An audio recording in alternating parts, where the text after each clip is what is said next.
I clutched my side, each breath sending waves of pain through my body as Mom drove me to the emergency room. "Remember Olivia," she said, her knuckles white on the steering wheel. "You were running down the stairs and tripped. That's all. It was an accident." I wanted to scream at her, tell her we both knew exactly what happened. How Marcus had shoved me from behind when I refused to give him access to my college savings account. How she'd stood there, frozen, as I tumbled down 14 stairs, my body crashing against each step before landing in a crumpled heap at the bottom. But I stayed quiet. At 19, I'd learned that silence was safer. The emergency room was surprisingly empty for a Thursday night. A nurse with kind eyes and graying hair led us to an examination room, introducing herself as Sarah. She helped me onto the bed, noticing how I winced with each movement. "Can you tell me what happened, sweetheart?" she asked, her pen poised over the admission form. Mom jumped in before I could speak. She was running down the stairs, wasn't paying attention.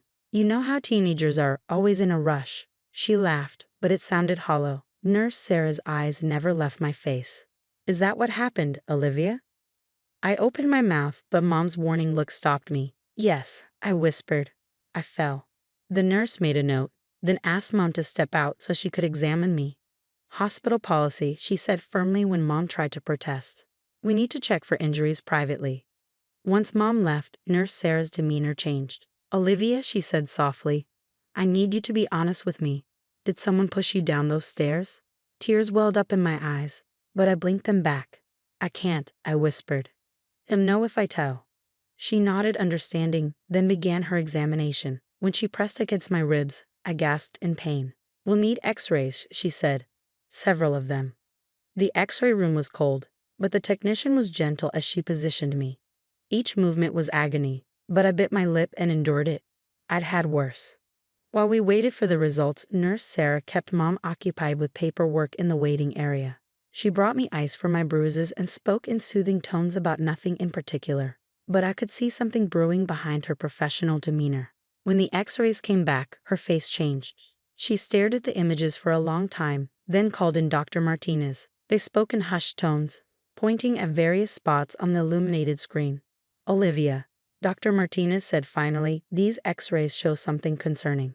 Not just today's injuries, but evidence of previous fractures, some partially healed, others that never set properly. Can you explain this?" I felt the blood drain from my face. I knew about some of those injuries. The time Marcus had twisted my arm behind my back, the accidental push into the kitchen counter, but I'd never been to a doctor for them. Mom always said we could handle it at home. "I'm clumsy," I stammered, the rehearsed excuse feeling like ash in my mouth. "I fall a lot." Nurse Sarah sat beside me, her voice gentle but firm. "These aren't falling injuries, honey. We've seen this pattern before. These are defensive wounds. Someone has been hurting you, and from the look of these x-rays, it's been going on for quite a while." My carefully constructed wall of denial began to crack. Years of hidden bruises, explained away injuries, and silent tears threatened to spill out. Nurse Sarah held my hand, her touch warm and reassuring. "We can help you," she said. "But you need to tell us the truth. Was it your stepfather who pushed you down those stairs today?" In that moment, looking into her compassionate eyes, I made a decision. I was tired of living in fear, tired of protecting the man who had terrorized me for the past 5 years while my mother looked the other way. I squeezed Nurse Sarah's hand and nodded, tears finally breaking free. "Yes," I whispered. "Marcus pushed me, and it wasn't the first time." She pulled out her phone, her expression resolute. "I'm calling someone who can help. You're not going back to that house tonight, Olivia. You're safe now." As she dialed, I closed my eyes, exhausted but somehow lighter. For the first time in years, I felt like I could breathe, despite my broken ribs. Someone finally saw the truth, and they weren't going to look away. The next few hours passed in a blur of activity. A police officer, Detective Lisa Torres, arrived and took my statement while Nurse Sarah stayed by my side, her presence keeping me grounded. Mom wasn't allowed in the room during the interview, and I could hear her protesting in the hallway. "These injuries tell a story," Detective Torres said, examining the x-rays. "Multiple fractures at different stages of healing. This isn't a pattern we see with accidents." I told her everything. About how Marcus came into my life when I was 14, charming and kind at first. How things changed after the wedding, starting with small incidents, a grip too tight on my arm, a playful shove that was anything but playful. how it escalated over the years, and how Mom always found ways to explain it away. It controls all our money, I explained, my voice shaking. That's what started today's incident. I have a savings account from my grandmother, and he wanted access to it.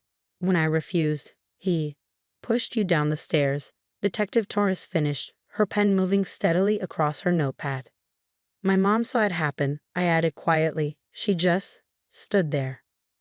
A social worker named Maya joined us, explaining that they couldn't let me return home. We have a safe house where you can stay tonight, she said. We'll help you figure out the next steps. That's when Mom burst into the room, her face tear-streaked but angry. This is ridiculous. Marcus would never hurt Olivia intentionally. She's making this into something it's not. Nurse Sarah stepped between us protectively. Mrs. Crawford, your daughter has multiple injuries consistent with long-term abuse. As medical professionals, we're mandated reporters. You don't understand, Mom pleaded. Marcus has a temper sometimes, but he loves us. Olivia just needs to learn not to provoke him. Her words hit me like another push down the stairs. Detective Torres must have noticed my reaction because she firmly escorted Mom from the room. Maya helped me gather my things while explaining what would happen next. We're filing an emergency protective order, she said.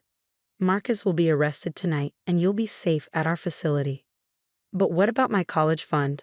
I asked, suddenly remembering what had started all this. If he gets access, we'll help you secure your accounts, Maya assured me. You're legally an adult, and that money is yours. As they wheeled me out of the emergency room, hospital policy, despite my insistence that I could walk, I saw Mom standing with Marcus by the entrance. He must have shown up while they were processing my paperwork. His face was a mask of concerned confusion, the same look he perfected over years of fooling everyone around us. But this time was different. This time, there were X-rays that showed the truth. There were professionals who could see through his act. You're going to regret this, he called out as they loaded me into Maya's car. After everything I've done for you. Detective Torres stepped between us, her hand resting meaningfully on her badge. Mr. Crawford, I suggest you refrain from making threats. We have enough evidence here for multiple felony charges. As we drove away, I watched Mom clutching Marcus's arm in the rearview mirror, both of them growing smaller until they disappeared. Nurse Sarah had slipped me her personal number, written on the back of a care instruction sheet. Call me if you need anything, she'd said. You're not alone anymore. At the safe house, a peaceful building with security cameras and coded entries, Maya showed me to a small but comfortable room. Get some rest, she said. Tomorrow, we'll start working on a long-term plan. That night, despite the pain in my ribs and the uncertainty of my future, I slept better than I had in years. For the first time since Marcus entered our lives, I didn't have to listen for footsteps in the hallway or worry about what might trigger his next explosion. My phone buzzed with texts from Mom throughout the night. Please come home. We can work this out. Marcus is devastated. How could you do this to him? You're tearing this family apart. I turned off my phone and looked out the window at the star-filled sky. Tomorrow would bring its own challenges, but tonight I was safe. Tonight, thanks to a nurse who refused to look the other way, I was finally free. 3 months later, I sat in the courthouse, my hands steady as I testified about years of abuse. Nurse Sarah sat in the gallery, having taken a personal day to support me. She'd become more than just the nurse who helped me escape. She was my anchor through the storm that followed. Marcus sat with his lawyer, still playing the role of the misunderstood stepfather. Mom was beside him, but she looked smaller somehow, less certain than she had that night at the hospital. The evidence was impossible to ignore. My X-rays displayed on a large screen, showing years of systematic abuse, each injury dated and documented. The pattern of injuries, the medical expert testified, is consistent with ongoing physical abuse, not accidental falls or clumsiness. My grandmother arrived from Florida to support me, fury in her eyes when she learned what had happened to her granddaughter. She'd set up that savings account to protect my future, never imagining it would become the catalyst for my escape. Now she sat behind me, her presence giving me strength. You did the right thing, she whispered during a break. I wish I had known sooner. The trial lasted 4 days. Marcus's lawyer tried to paint me as a rebellious teenager making false accusations, but the medical evidence told a different story. Detective Torres presented a thorough case, including statements from neighbors who had heard arguments and suspected something was wrong, but never reported it. When the verdict came in, Marcus was sentenced to 7 years in prison. The judge also granted a permanent restraining order protecting me from both him and, at my request, my mother. Her failure to protect me, her active participation in covering up the abuse, had severed our relationship beyond repair. You have shown remarkable courage, the judge said to me. This court hopes you can now begin to heal and build the life you deserve. Outside the courthouse, Nurse Sarah hugged me carefully, mindful of my still healing ribs. I'm so proud of you, she said. You know, in 20 years of nursing, I've seen too many people trapped in situations like yours. Not all of them find the strength to break free. My grandmother had insisted I move to Florida with her, where she'd already enrolled me in a local college. Your savings account is intact, she assured me. Marcus never got his hands on it. That money will help you build a new life.